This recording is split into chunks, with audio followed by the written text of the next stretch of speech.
And Girls RFK Refugees podcast. Ted here, John here.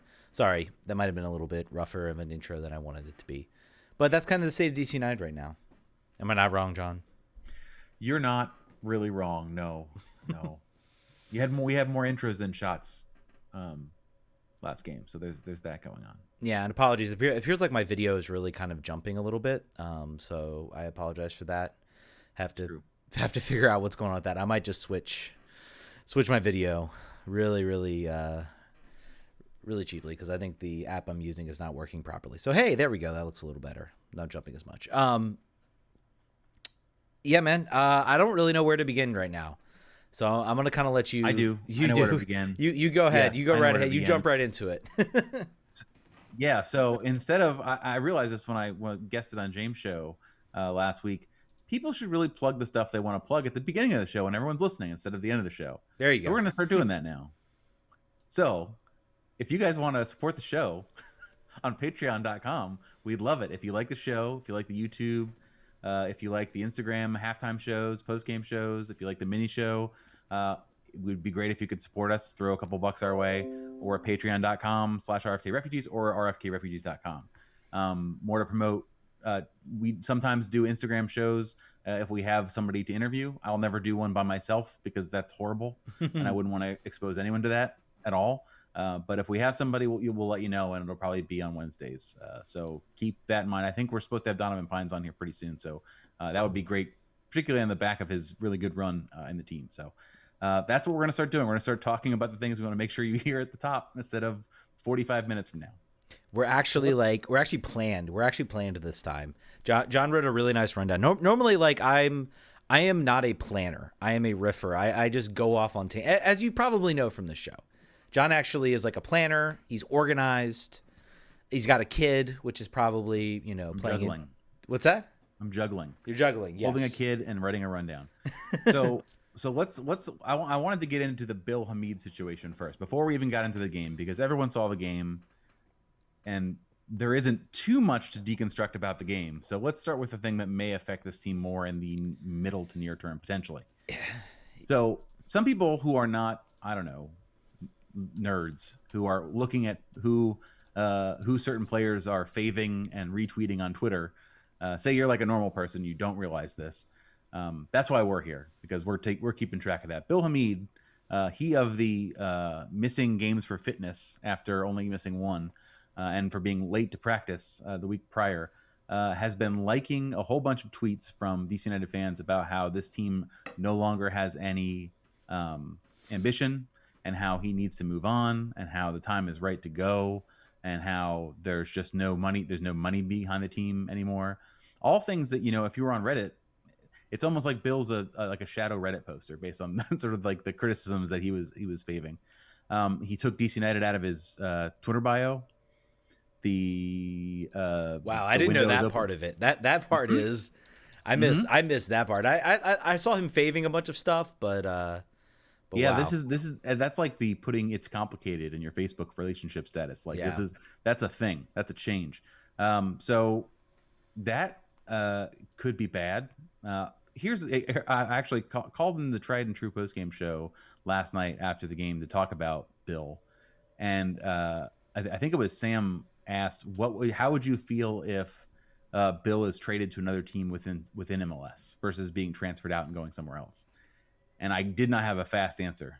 And after I sort of probed my feelings a little bit for it, I was like, oh no, that would suck a lot. I would hate that. I would hate that much more than if he would go literally anywhere else in any other country. The thought of him playing for I don't know, pick a team, any team that exists that we may face again, that would really, really bum me out. But again, all conjecture. None of this could be true, although it's probably a good bet that he's not missing these games for fitness reasons. That's some malarkey. That's certainly not what's going on. But other than that, we don't know anything. But there's something to definitely keep your eye out on. Ted, what are your thoughts on this speculation? This is a situation. If this were any other top league in the world, England, Germany, France, wherever, you would have seen, there are probably 3 or 4 media people that are involved in the team. There's national coverage. There's probably a local paper. if something's happening with Leeds United, the local paper in Leeds is covering it and has somebody with an ear to the ground. I think we would probably know something. We would probably be hearing something, rumors, something. If this were, we would have, a figure such as Adam. I'm trying to think of like a prominent like reporter who always has his ear to the ground. I can't think of one right now in another sport, who would have sort of his ear to the ground and say, "Oh no, this Bill is frustrated with the direction of the team, and thus he has decided to take himself out of games. He's demanding a trade. He's demanding a transfer out of DC." This is a case though where you have, let's say I'm going to say 1.5 reporters that are maybe covering this team, that have connections, that have leads, that aren't, guys maybe writing for MLS, that aren't guys maybe coming in to do like a post game real quick. And that's really Steven Goff. And, we could probably throw Pablo into that mix, but Pablo's also now more of a national, media coverage. I would say he still does a lot with DC, but maybe he's not, who knows how involved he is. He still breaks news though in the day to day. He'll still be the one that he could. They'll call him, like he has good relationships with all of the sources around this team. So and maybe that's kind of maybe saying, well, I feel like, and maybe Pablo has been asked, maybe he knows something and has been asked not to do it. And the reason I don't bring up Steven Goff is Steven Goff and Bill Hamid do not have the best relationship. No. This is made. I don't know how many people are really familiar. There was a situation that happened back I think it was before he left for Denmark. I think it was actually over his contract and whether he agreed or not. And I think Steven Goff Bill got upset, I think, over who Steven Goff talked to. So there's sort of a very icy relationship between Steven Goff and Bill Hamid. So I think that's another reason why maybe we're not hearing what's really going on, because this is fishy. At first it was kind of like, fitness. Okay. I thought maybe it was him protesting. He has been very, very active in the Black Lives Matter movement. I thought maybe that was it. Again, I think this is a case where there's not a lot of media attention. And so Ben can sort of get away with, it's fitness. He'll be back. But the fact he's being non-committal, the fact the Twitter likes, the fact that he took DC out of his bio, this went from maybe there's a little bit of smoke to there's something burning underneath that box you got there, Ben. Can you tell us what that is, please? Can someone shed some light on what this is? Because if we get 50 new Patreon donors, I will call in to the next pregame conference, which I can do. I have that ability, and I will straight ask Ben. I'll ask him. There you go, guys. 51. It can be a $1 contribution. Yeah. Get 50. Donate $1 to our Patreon. Patreon.com/RFKRefugees. RFKRefugees.com. And you need to. It's to sort of pay my my therapist bill when Ben just rips the soul out of my body for asking him live on Zoom. Yeah. This is if this happens, if this is what it appears to be, maybe this is nothing. I wonder what the reason is, because Bill Hamid is one of those guys. I don't think any of us had on our 2020 prediction play card Bill Hamid demanding a trade away from DC, because this is a guy who has been with this club since the beginning, other than his stint in Denmark. Been with this club in the beginning, a guy who really loves this team and loves this club, and he's been in the stands. This would be a very, very sad way to see this end. This would be a really, really, of all the things that we were unsure about, I think goalkeeper, we're like, all right, we got that set. Bill's going to be there. Bill's going to be solid. Bill's going to be good. And I don't know if maybe Ben is looking at maybe how Chris Seitz is playing and saying, I hope not. I hope that's not. I hope that's not it. But Seitz has been good. He's been good. I would say this. Like, I think that's well spotted that this is a player that has DC United in his blood. Yeah. As much as Ben does. I think those are two guys that, like, this team is their identity in a lot of ways. But if Bill is leaving for the reasons of the tweets that he's faving, like if it's about disinvestment in the team, if it's about a lack of ambition, if it's about a lack of style, that's like the most fan-based reason to leave a team ever. Yeah. Like that would be extremely on brand if that's really why he's leaving. And if it's not about money, if it's not about, the national team exposure or anything like that. But watch the space. Honestly, if he goes, I would not. I'll be sad. Yeah. I'd be upset in some ways, but also like I will absolutely understand it. I would not begrudge him at all. He came back when this team appeared to really, really go for it, signing an international superstar, albeit an older one, but still one that could produce. The team had a different feel around it. Now it's different vibes. Obviously, COVID has a lot to do with that. But if he decides it's time for him to move on, I get it. I hope it's not within MLS. I hope we don't have to see him again and play against him. That would be more emotionally bothersome than just having him go play like in Bury or some lower division in England. But I don't know. We can't do anything about it. I just watch this space. It will develop here pretty soon, I think. If Chris Seitz continues to start every game, granted the fact that he's done well makes it a little bit easier to like obfuscate. If he was conceding like 5 goals and Bill was still not making the 18, then we would have to really believe that this is completely going to happen.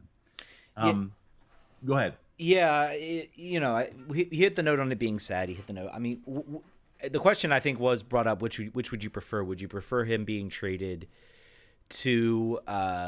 Would you prefer him being traded in the league, or if you prefer him sold in Europe? I would honestly love it if he was sold elsewhere, not in the league. Get it? That's what I would love. I think the more likely scenario is that he's traded within the league, because I'm not sure DC would want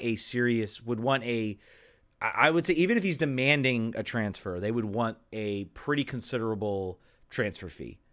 And I would state that could be a reason. And I also wonder, we have a Kaya McCullough out of the Spirit, who recently asked to be released from her Spirit contract. I mean, she wasn't getting a whole lot of playing time. No minutes. She has not made she's only made the roster, I think, once. But she cited sort of the way the country is now, a lot of the racism we're seeing amongst our national leaders, what we're seeing in our society. She did cite that in her notes as a reason why she wanted to get out of the United States. I don't know if she would have been saying that if she was making the starting 11 every week. Yeah, that's true. But that's another thing to be. I mean, Bill another guy has been very, very vocal, and I wonder if maybe this is part of it as well. Is he's looking at what's going on in our country, and he's saying, I don't really want to be here anymore. He doesn't want to wear a mask anymore. Yeah, he wants to go out and eat in restaurants. He has had some pretty, I'll say off-color tweets, but maybe not like most woke about immunology and epidemiology tweets in the last month or so. So maybe he is really he wants to get out of here anyway. And this ends up being something that's really personal.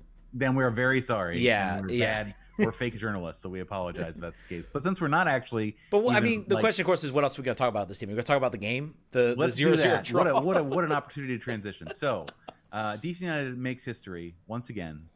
DC United is the second team in MLS history to register no shots in an entire game. 0 shots on goal. I believe about 35% possession for the game. Maybe it was 37, 35. 30%, I think is what I saw. Not good. Very not good. Obviously bad, in fact. Well, we could go on record. I feel comfortable sticking out that far and saying it was in fact bad. But as Ted pointed out, 4 points from 2. I backed away from Twitter because I knew there would be a response, and there was.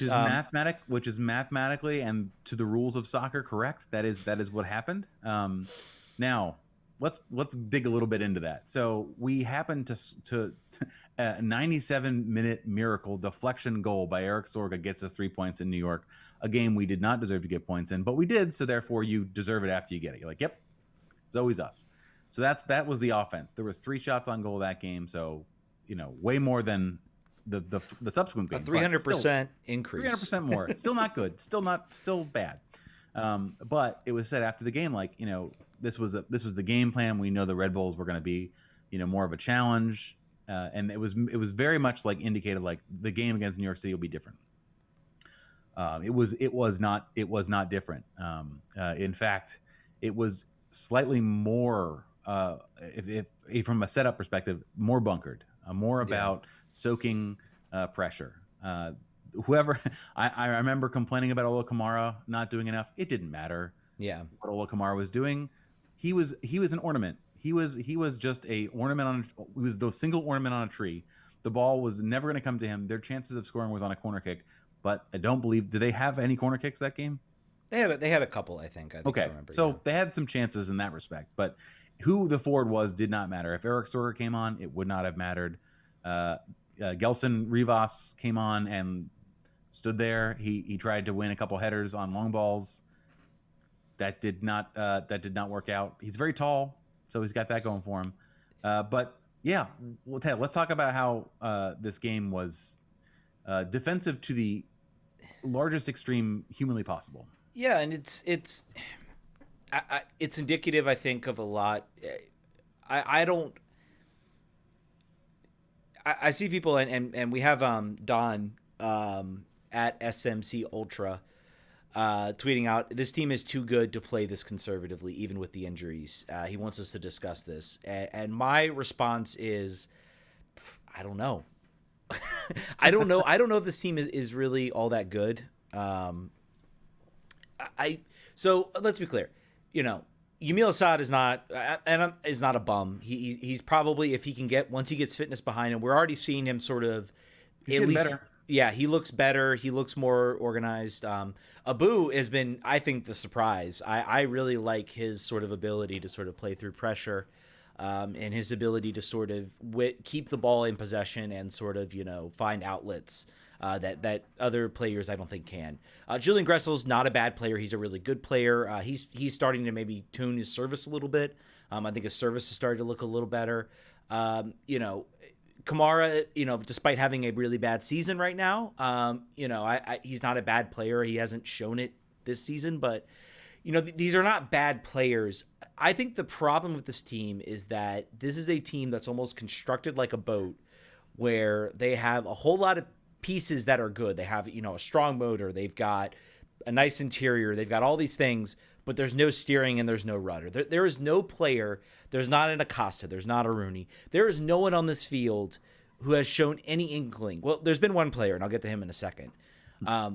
No guy who's willing to sort of be that leader who's going on in the attack, who is saying, okay, this is my, here, show, he's going to show for the ball, make movements, play well, and sort of direct the offense at all. I think everybody is kind of looking at everybody else to sort of do that direction. And there's one guy out there who, when he comes on, there's a noticeable difference in how this team plays, and that's Federico Higuain. And if Federico Higuain was about 3, 4, or 5 years younger, I think we'd be seeing a lot more from this team. So I have sort of been brought to the side of this team needs that type of player, and that needs to be a third designated player, which, I mean, the team's saying, oh, yeah, we're going to look at a third designated player. Yeah, that's our plan, which I'll believe it when when it actually happens. But I just don't know if this team has any type of there's good players, but there's no direction. And again, that's probably on coaching. And that's probably on Ben Olsen. That's probably on the front office. That's probably on a lot of things in that regard. Kevin Paredes is also a bright spot. Yeah, he is. He continues to be the player that fans can look at, and also Donovan Pines as players who are like, all right, well, they're really absolutely showing that they can do what's asked of them. And Donovan Pines is a real. I'm going to go and say Donovan Pines is an indictment, I think, on Ben, a major one, because he was sort of shoved to the side. They brought in Alex Shorberg on a trade, and I think we had talked to that trade. We're like, I mean, this Donovan Pines, this might be it for Donovan. And he comes up, he gets his opportunity, and he's showing really well. He's showing like he is improving and he is growing as a defensive player. Even Frederick Brilliant, he's the guy everybody I think always pins up as okay, this is his last ride. Someone's got to come in and replace him. He was solid. He was very solid in this game. And he look at the difference with him in the game with one ankle versus performances without him playing and a makeshift backline in other games like Philadelphia. I think also we were probably wrong. Sjoberg was just a guy. I think Sjoberg is just a literal dude for this team the last man to throw in the defensive line. So the Kofi Opare post the one season where he started, he's just the last guy. So Pines is Pines still continues to do things that make me slightly nervous. Not like Facundo Urban levels of make me nervous, but like every game there'll be one opportunity where like that was not the best clearance, or that ball should not have bounced. But then he'll make 3 or 4 goal-saving tackles. So I don't like my defenders to be that exciting, generally. But I think you just gotta keep playing him.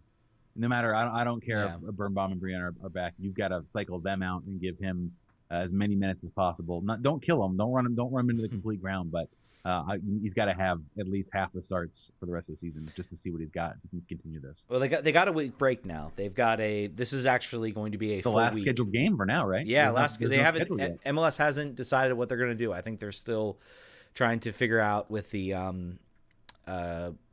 coronavirus and Canada, and maybe Canada will just play only Canada teams, and that Toronto becomes the Buffalo Toronto FC. Yeah, that's probably the move.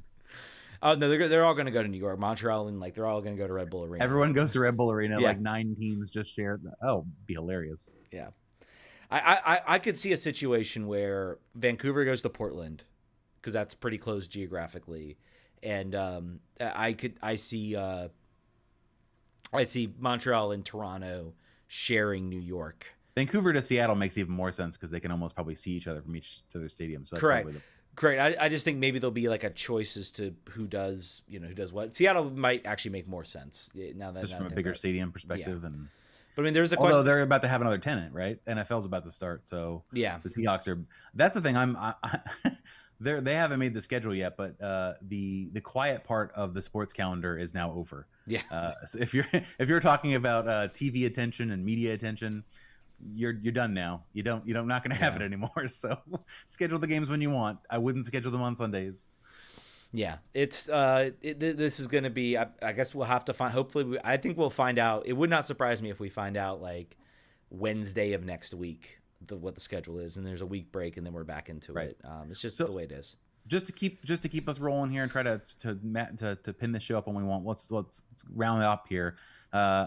Disappointing. The most disappointing draw.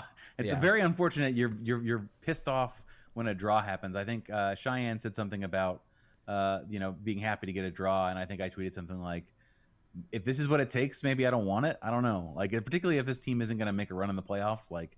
If this is like, I understand that there's injuries and the lineup was what it was because of the injuries in a lot of ways, but like if we get a lot more of these, I don't know, man. I don't know if we're gonna make it. I don't know if we're gonna handle it. We're gonna open the phone lines here too, so you can let us know if you have any thoughts about this game. But did we have a podcast after the Red Bulls game? Or did we just have an Instagram thing where we talked for? I think we just had an Instagram thing. So, there's not a lot to talk about there other than say Eric Sorga is the Lord and Savior of RFK refugees. He's got to play more. If he plays, he scores. How upsetting does it have to be a little bit maybe for Eric Sorga? He gets the goal. The winning goal for this team, and he is basically doesn't get a single minute in the next game. I would actually be very upset. And even Ben was like, oh, it's kind of unfair on Eric, but what are you going to do? That was his sort of response to that. So, I mean, I don't think that's good. I understand you want to see Rivas, but when it's 0-0, why not throw Rivas and Sorga out there? See who can do what. I mean, because at that point, that would have been a complete departure from the style. The forwards were incidental to the game plan. Like he didn't need to be out there because he wasn't going to be used. Fair. And also his goal was a deflection. I mean, I'm glad that he scored. It was great. I mean, he took a shot. It seemed he did something. We really need those. Yeah, I mean, it was a lucky goal. Yeah, let's be clear. But hey, it's good. Hey, even in bad years, it's always good to beat the Red Bulls. It is. Yeah, and we're gonna get another chance too. Yep, and we got their coach fired. So which Ted literally called in the chat. I think before the game, he's like, if we win, Armas is gonna lose. Our guy's gonna get fired, and he did. Yeah, and the assistants. So. Ted, do you want to make any more bets? Who's their like interim coach? Can we get them fired as well? I don't think you fire an interim coach. You just replace them with whoever you want. So second interim, somebody else. Ali Curtis will come back. and take an on-field position. Please feel free to call in, but I also want to make sure that we wrap up the rest of the goings on here in the DC area. Spirit played their first game in the fall series, the series which I am coining the It Doesn't Matter series. All of the all of the NWSL players have left the series, but we're gonna try to win games here. But unfortunately, they did not. Sky Blue beat them 2-1 at Segra Field. They did not look good for much of the game. They looked very much like a team missing some players, and they were missing at least one. But they were actually missing. They were missing more than that. They were missing a couple players. Yeah, I mean, there was a lot of players in the center, particularly the center midfield part. I thought they looked completely overrun in that area, and I'm like, well, yes, because they are. Basically, your entire first choice midfield was either injured, transferred, or just not in the lineup. Yeah. So that's unfortunate. Ifeoma Onumanu scored a no-angle goal that I feel like Aubrey Bledsoe should have done better there, and Midge Purse scored on an assist from Mallory Pugh after Mallory Pugh hit the post on a goal she should have scored. I made a tweet calling her Agent Pugh and thanking her for the miss, and then immediately made me regret it in the 90-something minute.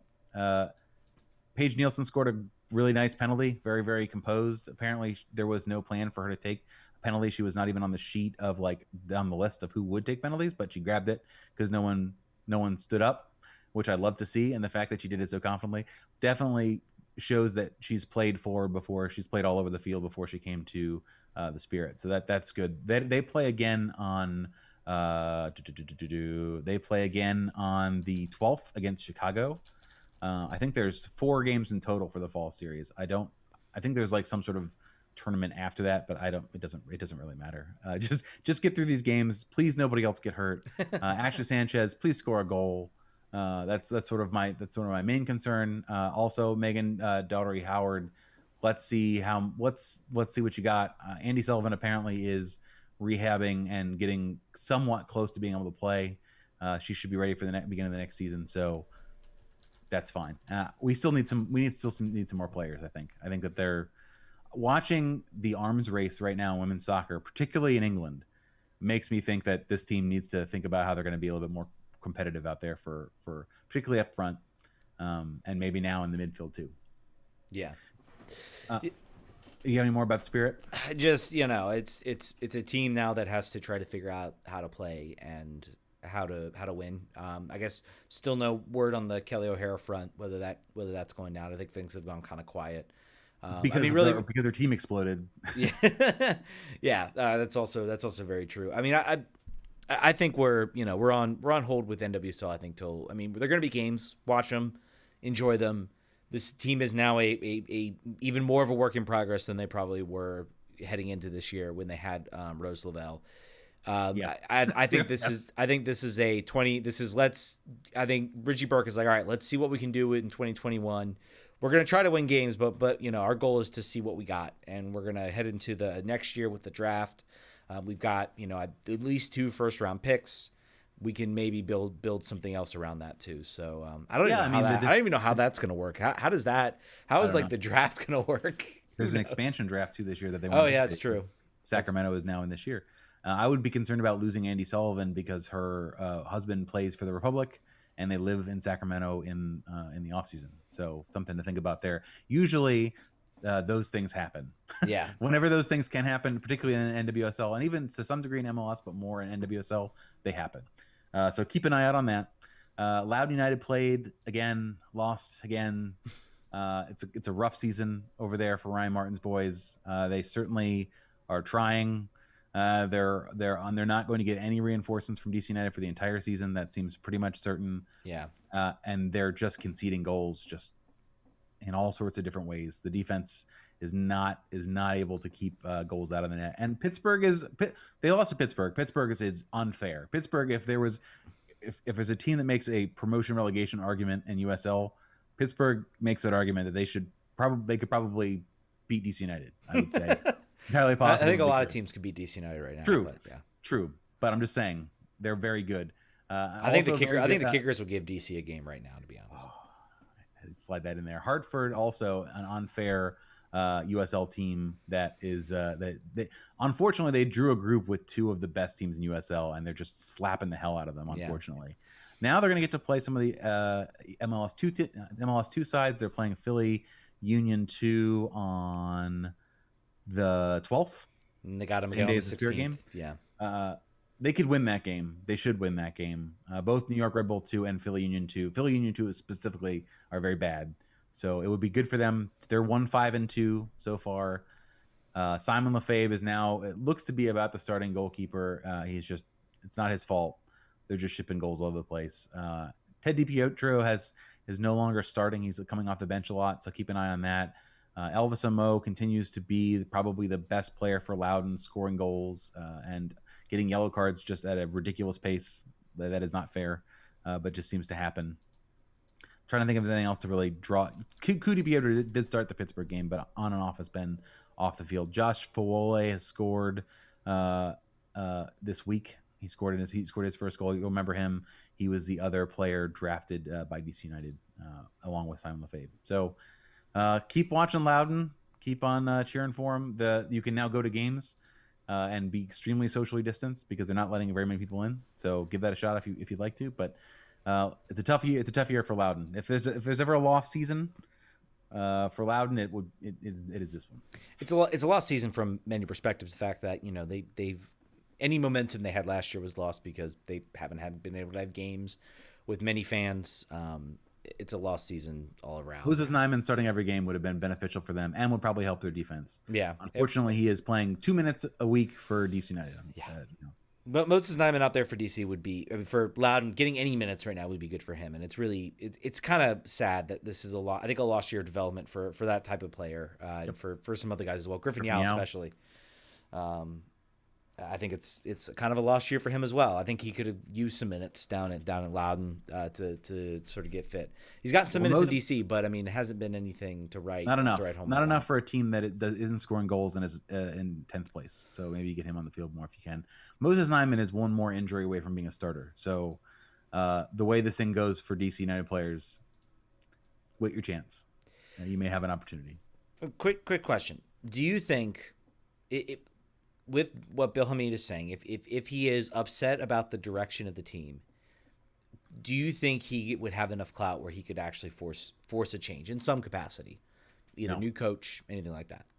Nope, because that's a money change. Yeah, to do that, I think that they're much more inclined to look at this as an opportunity to cash in on an asset. That's a shame because I mean, I think that I don't see player power here at all, unfortunately. Yeah, and I think if there was, I think something would have happened already now. Yeah, for this. It's down, everybody. Not, we could be reading way into this here. Ben could be starting next, or Bill could be starting against New York. It's entirely possible. It's a lot of smoke though. I would put money on him starting next week. I would actually say I think he will take the field, and I don't. All right, I'm not a $5 bet. I'm not saying that anything's out of the equation right now, that he could not, this isn't real or this isn't real, but I could see him trying to get a trade, nothing happening, and the team's like, look, you can either play or we're going to sit you on the bench, and he might be like, all right, I'll play. All right. Yeah. So $5 bet. You heard it here. You heard it here first. I have $5 on Chris Seitz. He of the back-to-back clean sheet, team of the week on the bench appearance, and Ted has the guy who is removing the team from his Twitter bio and faving all of the negative tweets as starting against the Red Bull. So $5. Keep them honest, folks. I just feel like I am not. I will pay $5 if I'm wrong, and I might be wrong, but I'm just saying. Something tells me that eventually he's going to be like, well, I need to get minutes, otherwise, people aren't going to want to. No one's going to get to see what I have to give. So I think he could see him, get some minutes, or they're like, see out the season and let's talk. But really, really a shame, I think, from a DC perspective, because he just signed a new contract this year, which feels like a decade ago. And well, that means I'll actually get something from him if he is able to secure a move for a change. Yeah, the rare occasion where DC actually cashes in on an asset. Yeah. But anyway, that's the dark side. That's the negative times. Hopefully we're just reading the tea leaves wrong, and he's our starting goalie, because every other goalie that's played aside from him has been absolute trash for as long as I've been a DC United fan. So let's hope. It's bad, folks. Lewis Creighton. It's bad. Whether Lewis Creighton. It's bad. This is a low point for DC for sure. And you know, I've been a broken record about a lot of things that are wrong right now, and it's just, what are you gonna do right now? We got to move on at some point. So, all right, y'all. I think that's gonna do it for this week. Twitter.com/RFUrefugees. Get your rage tweets in. I think we covered most of your questions on that show, so that's a great way to get it in. You can email us too. rfrefugees@gmail.com. We haven't gotten emails, I think, in forever, or maybe they're there and we just haven't. No, I'm checking. We don't. It's not getting in. Send us an email. Send us a spend us a nice yarn, a nice story about DC and you're being upset. We'll probably read it. Facebook.com RFUrefugees podcast. Obviously, donate to our Patreon page. Remember, we have access now, and if we get 50 Patreon donations.